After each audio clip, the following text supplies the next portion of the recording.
네, 이번 시간에는 지수 법칙의 확장을 위한 간단한 개념 설명하고요. 정수 범위로의 확장에 대한 아이디어를 이제 안내를 하도록 하겠습니다. 자, 교과서에 있는 페이지를 이제 화면에 띄워놨는데요. 자, A의 n제곱이라고 하는 것은 일정한 숫자를 반복해서 거듭 제곱하는 경우를 이제 표현하기 위한 이제 기호입니다. 자, 그래서 반복해서 곱한 횟수가 n번 일 때 간단하게 a의 n제곱으로 활용할 수 있고요. 자, 아래에 적힌 수를 밑이라고 부르고, 자, 위에 오른쪽 어깨 위에 적힌 숫자를 지수라고 부릅니다. 자, 이렇게 정의를 했을 때, 자, 우리는 이제 계산 법칙으로서 지수 법칙에 대한 정리를 알고 있는데요. 일정한 수를 반복해서 곱한 경우에 계산 과정은 지수 자리에서 일어난다를 주목해서 확인해 주시면 좋겠습니다. 좀 우리가 주목하고 싶은 부분은 5번째인데요. 나눗셈에 대한 지수 법칙을 적용을 할 때 경우를 나누는 것이 상당히 불편했어요. 근데 이를 조금만 관찰해 보면, 자, m이 n보다 클 때는 m-n이 0보다 클 때로 생각을 할 수 있고, 자, 두 번째 경우는 m-n이 0인 경우로 생각할 수 있고, 자, 세 번째 같은 경우에는 m-n이 0보다 작을 때로 생각할 수 있습니다. 자, 그러면 경우를 세 가지로 각각 나누는 것보다 m-n 하나의 이 식의 값이 양수냐, 0이냐, 음수냐를 가지고 간단하게 정리를 할 수 있으면 좋겠다가 지수의 확장에 대한 필요성을 이야기해 줍니다.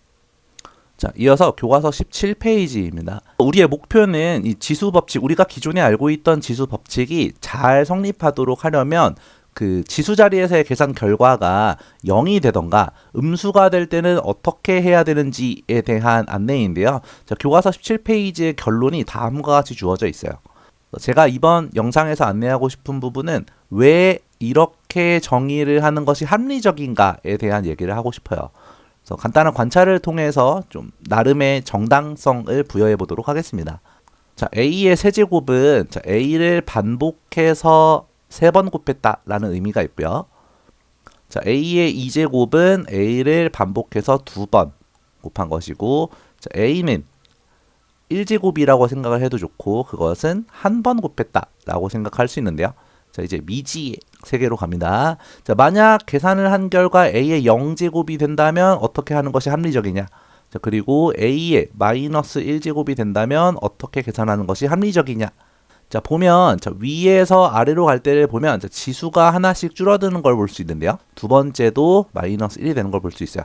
우변에서의 계산 결과를 본다면, 자, 지수가 하나씩 줄어들 때마다 우변에서는 a분의 1이 한 번씩 곱해진다라는 식으로 규칙성을 확인해 볼 수 있습니다. 자연스럽게 이런 내용이 적용이 된다면, 자, 마찬가지로 곱하기 a분의 1이 한 칸 내려갈 때마다 지속된다라고 기대를 해볼 수가 있는 거죠. 자, 그러면 이런 규칙성을 적용했을 때 우변의 결과는 1이 되고요. 그 밑에 있는 결과는 a분의 1로 적용을 하는 것이 자연스럽다. 근데 이렇게 자연스럽게 적용했을 때는 지수 법칙이 아주 멋진 형태로 통합된다라는 게 제가 안내드리고 싶은 부분의 결론이 되겠습니다. 이런 관찰에서 좀 얘기를 하고 싶은 부분은, 자, a분의 1을 반복해서 우변에 곱할 거잖아요. 자, 그러면 분수 형태니까 좀 섬세하게 들어가려면, 자, a가 0이 아니어야 자연스럽게 오류가 없이 진행이 될 수 있다. 따라서 지수 자리에 0 혹은 음수가 나오는 정수 범위에서의 지수를 자연스럽게 얘기를 하고 싶다면, 그 사전에 a가 밑이 0이 아니라는 가정이 필요합니다. 이 영상 초반부에 얘기했던 이 5번에 대한 내용이 어떻게 정리가 되는지를 한번 확인해 보도록 할 건데요. 자, a가 0이 아니라는 가정하에, 자, a가 0제곱이면 자, 1로 쓰기로 약속을 하고요. 자, a의 마이너스 1제곱은 a분의 1로 쓰기로 약속을 하자 이겁니다. 자, 그러면 예를 들어서, 자, a의 m제곱 나누기 a의 n제곱을 한번 보도록 하겠습니다. m-n이 0보다 크다면, 자, a의 m-n제곱이 되는 것이고요.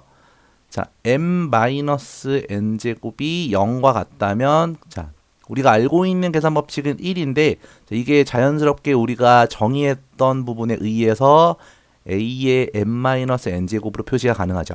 여기가 하이라이트인데, 자, 세 번째 줄을 보시면, 자, n-n이 만약에 음수다 a분의 1의 n-m제곱으로 써도 되는데 a의 마이너스 1제곱의 n-m제곱이고, 자, 거듭제곱의 거듭제곱이니까 자연스럽게 지수법칙을 그대로 적용한다면 곱셈으로 계산하게 될 테니까, 자, a의 n-n제곱으로 표시할 수 있지 않을까? 우리가 정수 범위에서의 지수의 의미를 제가 표시한 것처럼 정의를 했을 때 우리의 골머리를 썩히던 이 나눗셈이 항상 n-n제곱 형태로 통일해서 표현할 수 있다는 결론을 얻을 수 있어요. 자, 이러면 조금 더 계산 혹은 공식을 키고 활용하는 게 더 자연스럽고 편리해지는 특징을 가지고 있습니다.